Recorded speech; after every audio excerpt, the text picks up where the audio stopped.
Kita berdoa. Segala puji dan syukur kami ucapkan kepada Tuhan. Kami bersyukur Tuhan jikalau Engkau masih menyertai kami, memberikan kesehatan, kekuatan, dan sukacita hingga pada saat ini. Tuhan, sebentar kami akan mendengarkan firman-Mu lewat renungan kami di pagi hari ini. Biarlah kiranya Engkau Tuhan yang membimbing hati kami, supaya firman-Mu sungguh-sungguh kami hidupi di dalam kehidupan kami. Kami serahkan juga Tuhan seluruh hidup kami dan kegiatan kami di dalam satu hari ini ke dalam tangan pengasihan-Mu. Biarlah kiranya Roh Kudus Tuhan yang menolong, menyertai, dan membimbing kami di dalam melakukan setiap kegiatan kami. Terimalah Tuhan doa kami, dalam nama Yesus kami berdoa. Amin.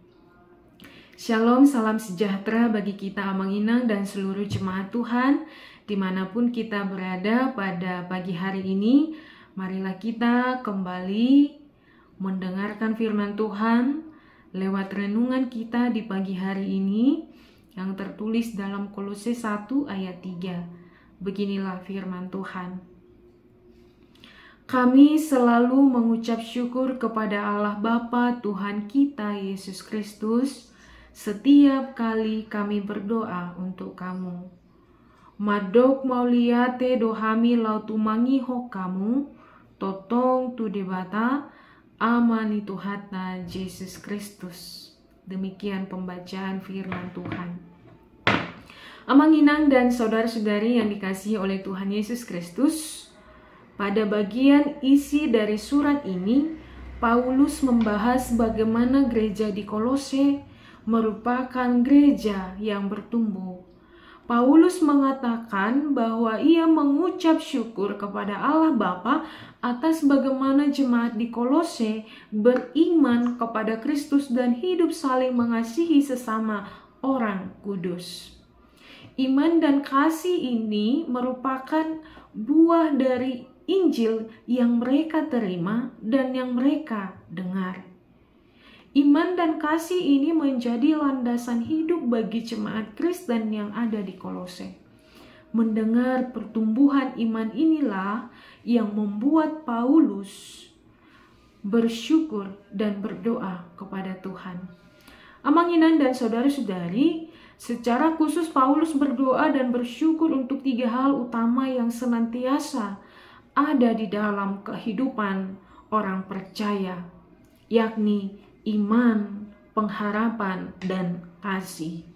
Amang Inang, ketiga hal ini adalah tema besar Paulus dalam surat-suratnya ke berbagai jemaat gereja Tuhan. Ketiga hal ini adalah aspek yang sangat penting dalam menopang kehidupan orang Kristen.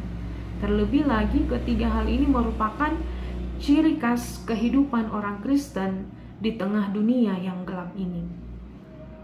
Iman kepada Kristus menjadi dasar yang teguh dalam perjalanan rohani kita. Kalau di dalam surat Ibrani dikatakan bahwa iman adalah dasar dari segala yang kita harapkan dan bukti dari segala yang tidak kita lihat. Tanpa iman yang sejati kepada Kristus, segala pengharapan kita akan menjadi harapan kosong yang tak berdasar. Sedangkan tanpa pengharapan yang sejati, maka kasih yang sejati tidak dapat kita pancarkan lewat kehidupan kita. Oleh karena itulah Amang Inang, ketiga hal ini terkait satu sama lainnya.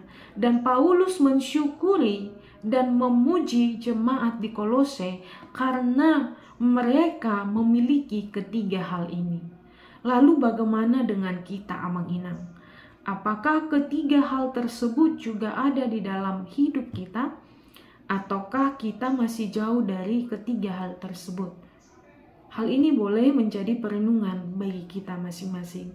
Namun yang pasti sebagai orang Kristen, kita harus memperhatikan ketiga hal ini dengan seksama dan mampu menerapkannya di dalam kehidupan kita sebagai orang Kristen yang beriman kepada Yesus Kristus.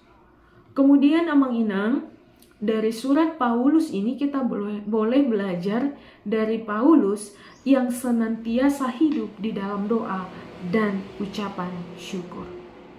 Ucapan syukur ini harus hadir dalam setiap permohonan dan pujian kita. Mengapa? Karena di dalam Kristus kita telah menerima segala berkat dan kebaikan Tuhan yang tidak dapat kita hitung. Allah senantiasa mengaruniakan berkat-berkat-Nya yang baru dan kasih yang tidak pernah habis untuk kita. Amanginang. Dan tentunya segala berkat dan kasih itu hanya dapat kita rasakan lewat iman, lewat pengharapan kita kepadanya. Maka dari itulah Amanginang dan saudara-saudari yang dikasihi oleh Tuhan Yesus Kristus, marilah kita berusaha senantiasa mengucap syukur, berdoa, dan hiduplah di dalam iman, kasih, serta pengharapan di dalam Tuhan kita Yesus Kristus. Amin. Firman Tuhan. Tuhan Yesus memberkati. Kasih karunia dari Tuhan Yesus Kristus, serta kasih setia Allah Bapa dan persekutuan Roh Kudus memberkati dan menyertai kamu sekalian hari ini, esok, dan sampai selama-lamanya. Amin.